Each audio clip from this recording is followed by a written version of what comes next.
Pookode veterinary സർവകലാശാലയിലെ സിദ്ധാർത്ഥന്റെ മരണത്തിൽ പ്രതികളായ വിദ്യാർത്ഥികൾക്ക് തിരിച്ചടി ഉണ്ടായിരിക്കുന്നു. ഇവരെ പരീക്ഷ എഴുതിക്കണമെന്ന സിംഗിൾ ബെഞ്ച് ഉത്തരവ് ഹൈക്കോടതി ഡിവിഷൻ ബെഞ്ച് ഇപ്പോൾ റദ്ദാക്കിയെന്ന വാർത്ത കൂടി വരികയാണ്. സിദ്ധാർത്ഥന്റെ അമ്മ നൽകിയ അപ്പീലിലാണ് ഈ നടപടി. പ്രതികളായ വിദ്യാർത്ഥികളെ ഡീബാർ ചെയ്ത നടപടി കോടതി ശരിവെക്കുകയും ചെയ്തിട്ടുണ്ട്.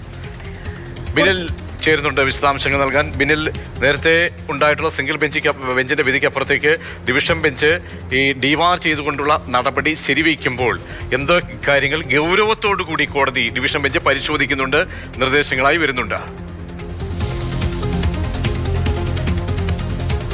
പ്രതീക്ഷ, പൂക്കോട് വെറ്റിനറി സർവകലാശാലയിൽ നടന്നിട്ടുള്ള സംഭവങ്ങൾ, സിദ്ധാർത്ഥന്റെ മരണം, അതൊന്നും തന്നെ ആർക്കും എളുപ്പത്തിൽ മറക്കാൻ കഴിയുന്ന ഒരു കാര്യമല്ല. അത്രയും വലിയൊരു പീഡനം ഏറ്റുവാങ്ങി അതിന്റെ തുടർച്ചയായി അതിൽ കേസിൽ പ്രതികളായ വിദ്യാർത്ഥികൾ, ആ വിദ്യാർത്ഥികൾക്ക് തുടർന്ന് പഠിക്കാൻ മണ്ണുത്തിയിലെ ക്യാമ്പസിലേക്ക് അവർക്ക് അവസരമൊരുക്കണം എന്നതായിരുന്നു സിംഗിൾ ബെഞ്ചിന്റെ ഉത്തരവ്. അത് ചോദ്യം ചെയ്തുകൊണ്ട് സിദ്ധാർത്ഥന്റെ അമ്മ ഹൈക്കോടതിയിൽ ഡിവിഷൻ ബെഞ്ചിൽ അപ്പീൽ നൽകി. അപ്പീലാണ് ഇപ്പോൾ ഹൈക്കോടതി അനുവദിച്ചിരിക്കുന്നത്. ഈ പ്രതികളായ വിദ്യാർത്ഥികളെ വീണ്ടും മറ്റൊരു ക്യാമ്പസിലേക്ക് മാറ്റി പഠിപ്പിക്കാനുള്ള ഉത്തരവ് ഹൈക്കോടതി ഡിവിഷൻ ബെഞ്ച് റദ്ദാക്കിയിരിക്കുന്നു. അതോടൊപ്പം തന്നെ ഈ കുട്ടികളെ ഡീബാർ ചെയ്ത നടപടി കൂടി കോടതി ശരിവെച്ചിരിക്കുകയാണ്.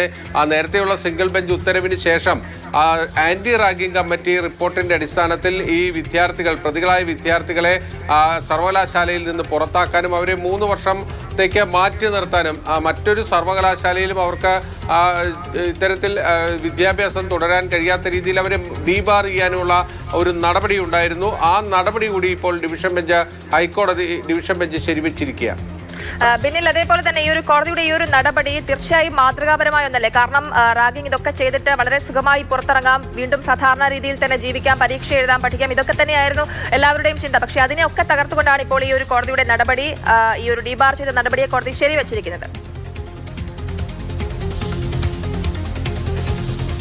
നമ്മൾ ശ്രദ്ധിക്കേണ്ട ഒരു കാര്യം എന്നത്, ഈ പൂക്കോട് വെറ്റിനറി സർവകലാശാലയിലെ സിദ്ധാർത്ഥൻ നേരിട്ട പീഡനം അത് പുറത്തു വന്ന ശേഷം, ആ റാഗിംഗ് ഒക്കെ പുറത്തു വന്ന ശേഷം ഒരുപാട് സമാനമായ കേസുകൾ വന്നിട്ടുണ്ട്. നമ്മുടെ കോട്ടയത്ത് നഴ്സിംഗ് വിദ്യാർത്ഥികൾ നേരിട്ട സംഭവങ്ങൾ അതെല്ലാം നമ്മുടെ മുന്നിലുണ്ട്. അതുകൊണ്ട് തന്നെ ഇത്തരത്തിലുള്ള റാഗിങ്ങിനെതിരെ ശക്തമായ നിയമമുള്ളപ്പോഴും അതൊക്കെ ഇപ്പോഴും നമ്മുടെ ക്യാമ്പസുകളിൽ നടക്കുകയാണ്. ആ ഒരു പശ്ചാത്തലത്തിൽ വളരെ പ്രധാനപ്പെട്ട ഒരു ഉത്തരവാണ്. കാരണം ഇങ്ങനെയുള്ള വിദ്യാർത്ഥികൾക്ക് തുടർന്ന് പഠിക്കാൻ കഴിയില്ല.